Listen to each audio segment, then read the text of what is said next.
সবাই কেন মাঠের ভিতর নেমে এরকম হই হুল্লোড় করছে এবং এই লোকটি কেনই বা এরকম নাচানাচি করছে তা বলার চেষ্টা করব সম্পূর্ণ এই ভিডিওতে।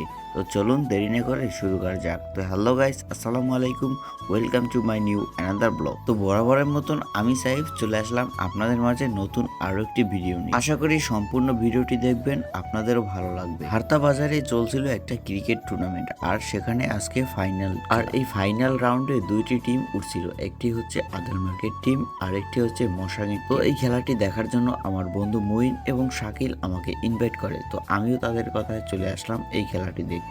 আর এসে আমার কাছে খুবই ভালো লাগলো, খেলাটি দেখলাম, খুবই সুন্দরভাবে উপভোগ করলাম। আর যা দেখলাম এই দুটো টিমই কিন্তু ছিল খুবই স্ট্রং, কেউ কাউকে ছাড় দিচ্ছে না। আর কি বলবো ভাই, এতটা পরিমাণ দর্শক এসেছিল যে আমাদের বসার মতন কোনো জায়গায় ছিল না। তো আমরা এক পাশে এসে বসলাম আর খুব সুন্দরভাবে খেলাটি উপভোগ করলাম। আর হ্যাঁ, আরেকটা কথা অবশ্যই বলতে হবে, এখানকার কমিটিদেরকে অবশ্যই ধন্যবাদ জানাতে হবে, কারণ তারা খুব সুন্দরভাবে এই খেলাটি পরিচালনা করেছিল। আর কি বলবো ভাই, সব থেকে আমাদের বেশি উৎসাহ করেছিল এই যে ভাইটিকে দেখতে পাচ্ছেন তাকে, সে উপরে বসে খুব সুন্দরভাবে নাচানাচি করছিল, যা দেখে আমরা সবাই খুব সুন্দরভাবে উপভোগ করছিলাম। আর আজকে আমার এই ম্যাচটার মধ্যে সব থেকে ভালো লেগেছে এই ভাইটির ব্যাটিং দেখে, খুব সুন্দর এবং অসাধারণ স্কিল নিয়ে সে ব্যাটিং করছিল। আর শেষমেশ এই টুর্নামেন্টে জয়লাভ করে আদল মার্কেট টিম।